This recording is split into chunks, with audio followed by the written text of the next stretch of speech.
My name's Frank Turner and you're lucky enough to be watching Amplified TV. Booyah! Okay, I'm here with Frank Turner backstage at Leeds. How are you today? I'm good. I'm a little bit knackered. We just played the main stage and we're playing again a bit later on. We're doing the lock-up stage as well. Yeah, so tell me a little bit about that. That's kind of weird. You're playing 2 sets in one day? Yeah, I mean with the secret special guest, I think they have a band who does it most years, and this year they asked me to do it, and it's great because I love playing the main stage. It was amazing. It was kind of a new experience and all that kind of thing, but at the same time, you know, I'm a punk kid at heart, and the lock-up's sort of where my heart lies, you know. So it's going to be good to be back over there with my people. So. Okay, so how are the 2 sets? Are you just doing the same thing twice, or are you gonna? Goodness no. Well, yeah, I've got 4 albums of material now, so it seems to me it would be a little kind of stingy in a way, just play the same thing twice. So yeah, we got a different set coming up. So you say 4 albums. The new one. How has the album been? It came out earlier this year. Yeah. Came out in June. Lots of people bought it and they sing along with the songs when we play them live, and that's good. So thumbs up, basically.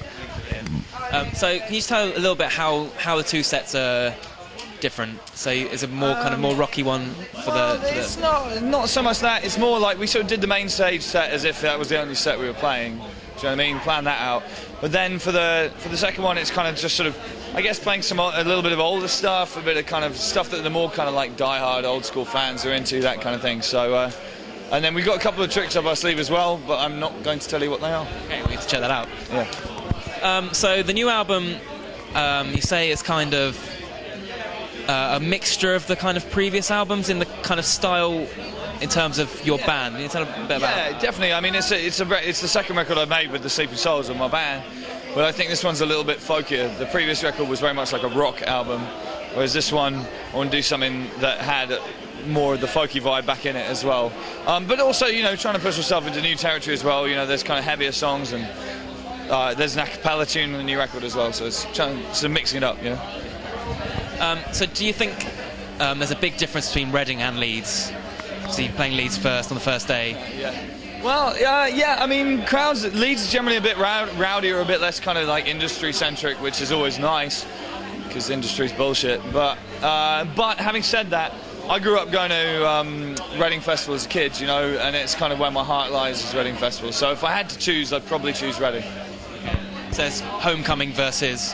Yeah, I think that's the thing. I think I can be forgiven for saying that by the people of Leeds, I hope, you know. Doesn't make me the enemy. Well, I mean, you said they're rowdier. Yeah, definitely, it is. I mean, I think if I wasn't from the UK, I'd probably choose Leeds. Most American bands I know prefer Leeds, so it's just because of the kind of personal connection. So tell me a bit about the weather. You kind of, quite early on the main stage today, it hasn't been particularly sunny, has it? No, it's been pissing down. It's a shame, but I mean, it's lucky that we're playing on the Friday. I think people's kind of their resistance to rain is a lot sturdier on the Friday than it would be if we were here on the Sunday and it was raining. Happy to get stuck in. Yeah, you know, I think by the time you get Sunday, if it starts raining, people are just like, fuck this, I'm tired, I'll go home. So I guess it's not great that it was raining, but at least it was the first day rather than the third day. So here's a question we ask a lot of bands. What's the craziest thing you've seen from your fans in a gig? Oh, at a gig? Yeah, like, you know, kind of pants being thrown at you, that kind of thing, but proper mental. Yeah, people have made some quite strange signs. My drummer Nigel, somebody once held up a sign that said "Nigel, I'm pregnant," which was a bit of a shocker. It turned out not to be true. I think it was a guy holding it as well. So, but yeah, I mean, you know, people. We used to do a thing where we got people to do a circle jig, because it's like, I come from a punk background, so you get into like circle pits and stuff, but I don't play music that's all that punk in its scope. So doing a circle jig kind of seemed fun.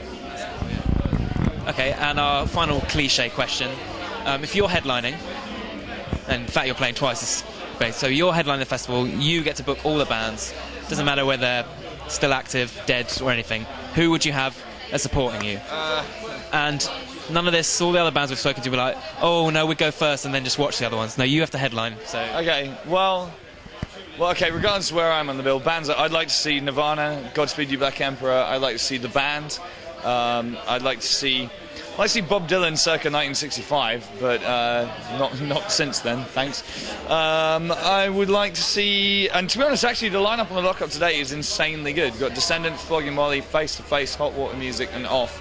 on the same stage, that's nuts. So I'll take all of them. Yeah. Okay, cool. Well, thank you very much. Enjoy your second set and Reading as well. Cool. Thanks Cheers. very much, man. Nice to meet you.